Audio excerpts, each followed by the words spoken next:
ಅನೇಕ tooth paste ಕಂಪನಿಗಳು ತಮ್ಮ ಲಾಭಾಂಶ ಹೆಚ್ಚಿಸಿಕೊಳ್ಳೋಕೆ ತಮ್ಮ ಬ್ರಾಂಡ್ನ ಟೂತ್ ಪೇಸ್ಟ್ಗೆ ವ್ಯಸನಿಗಳನ್ನಾಗಿ ಮಾಡೋಕೆ ನಿಕೋಟಿನ್ ಬಳಕೆಯಂತ ದುಸ್ಸಾಹಸಕ್ಕೆ ಕೈ ಹಾಕಿವೆ.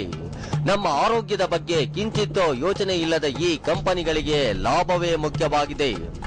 DIPSAR ಸಂಸ್ಥೆ ನಡೆಸಿರೋ ಸಂಶೋಧನೆ ನೋಡಿದ್ರೆ ನಿಮ್ಗೆ ಮತ್ತೊಂದು ಆಘಾತಕಾರಿ ಸಂಗತಿ ಬೆಳಕಿಗೆ ಬರುತ್ತೆ.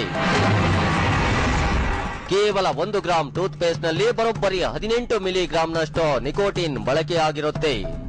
ಇದು 9 ಸಿಗರೇಟ್ಗಳಿಗೆ ಸಮಾನ. ಹೀಗಾಗಿ ನೀವು ಸಿಗರೇಟ್ ಸೇದಲಿಲ್ಲ ಅಂದ್ರೂ ನಿತ್ಯ ಬ್ರಷ್ ಮಾಡೋದ್ರಿಂದ ಬರೋಬ್ಬರಿ 9 ಸಿಗರೇಟ್ ನಲ್ಲಿರುವ ವಿಷ ನಿಮ್ಮ ದೇಹ ಸೇರ್ಕೊಳ್ತಾ ಇದೆ. ಬ್ರಷ್ ಮಾಡೋದ್ರಿಂದ ನಿಕೋಟಿನ್ ದೇಹ ಹೇಗೆ ಸೇರುತ್ತೆ ಅಂತೀರಾ? ಬ್ರಷ್ ಮಾಡ್ತಾ ಮಾಡ್ತಾ ನಿಮ್ಮ ನಾಲಿಗೆ, ಒಸಡು ಅಥವಾ ಸಲೈವಾ ಮುಖಾಂತರ ತಂಬಾಕು ನಿಮ್ಮ ದೇಹ ಸೇರ್ಬಿಡುತ್ತೆ. ಇದರಿಂದ ನಿಮ್ಮ ದೇಹ ಅನೇಕ ಕಾಯಿಲೆಗಳ ಗೂಡಾಗಬಹುದು. ನಿಕೋಟಿನ್ ದೇಹವನ್ನ ಸೇರೋದ್ರಿಂದ ಲಕ್ವಾ, ಕ್ಯಾನ್ಸರ್, ಹಾರ್ಟ್ ಅಟ್ಯಾಕ್, ಹೃದಯ ಸಂಬಂಧಿ ಕಾಯಿಲೆಗಳು ಕಾಡುತ್ತವೆ.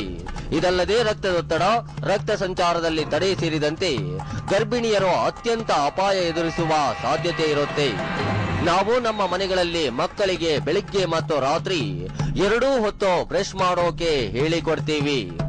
ಉತ್ತಮ ಶ್ವಾಸ ಹಾಗೂ ಹಲ್ಲುಗಳ ಸ್ವಚ್ಛತೆ ಹೆಸರಿನಲ್ಲಿ ನಾವು ನಮ್ಮ ಮಕ್ಕಳು ಪ್ರತಿನಿತ್ಯ ಎಷ್ಟು ಪ್ರಮಾಣದಲ್ಲಿ ಈ ವಿಷದ ಪೇಸ್ಟ್ ನನ್ನ ದೇಹಕ್ಕೆ ಸೇರಿಸಿಕೊಳ್ತಾ ಇದ್ದೀವಿ ಅಂತ ನಿಮ್ಗೆ ಗೊತ್ತಾಯ್ತಲ್ವಾ?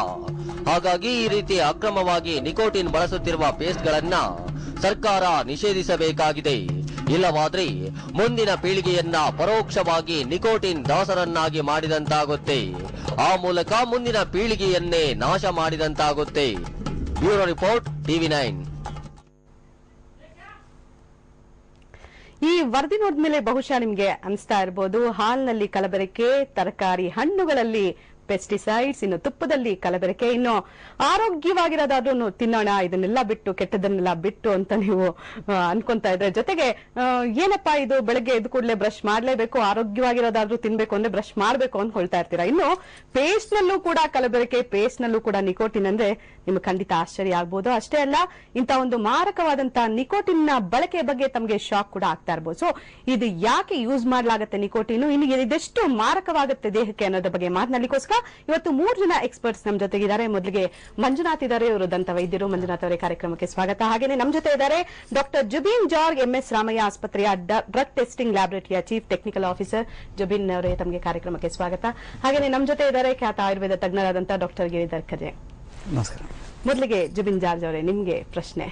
ಇವಾಗ ಹೇಳ್ದೆ, ನಾನು ಮೊದಲಿಗೆನೆ ಒಂದು ಇಂಟ್ರೊಡಕ್ಷನ್ ಹೇಳ್ದೆ, ಏನಂದ್ರೆ ಒಳ್ಳೇದಾದ್ರೂ ತಿನ್ನೋಣ ಅಂತಂದ್ರೆ ಯಾವ ತಿನ್ಬೇಕಂದ್ರೂ ಬ್ರಷ್ ಮಾಡ್ಲೇಬೇಕು. ಸೊ ಬ್ರಷ್ ಮಾಡೋದ್ರಲ್ಲೂ ಕೂಡ ಪೇಸ್ಟ್ ಅಲ್ಲೂ ಕೂಡ ಕಲಬೆರಕೆ, ಪೇಸ್ಟ್ ಅಲ್ಲೂ ಕೂಡ ನಿಕೋಟಿನ್. ಸೊ ಈ ಬಗ್ಗೆ ಏನ್ ಹೇಳ್ತೀರಾ ಅಂತ? ಇದು ಇನ್ಫಾರ್ಮೇಶನ್ ನಮ್ಗೆ ಬೆಳಗ್ಗೆ ಬಂದಿದ್ಮೇಲೆ ನಾವು ಸುಮಾರು ಯೋಚನೆ ಮಾಡ್ತಾ ಇದ್ದೆ. ಯಾಕಂದ್ರೆ ನಾವು MS Ramaiah drug testing lab ನಲ್ಲಿ ನಮ್ಮ ಚೇರ್ಮನ್ ಇದು ಕನ್ಸ್ಯೂಮರ್ಗೆ ನಮ್ಮ ಲ್ಯಾಬ್ ಓಪನ್ ಮಾಡಿದ್ಮೇಲೆ ನಮ್ಗೆ ಈ ತರ ಡೈಲಿ ಕೇಸಸ್ ಬರ್ತಾನೆ ಇದೆ, ಫುಡ್ ಪ್ರಾಡಕ್ಟ್ಸ್, ಕನ್ಸ್ಯೂಮರ್ ಪ್ರಾಡಕ್ಟ್ಸ್.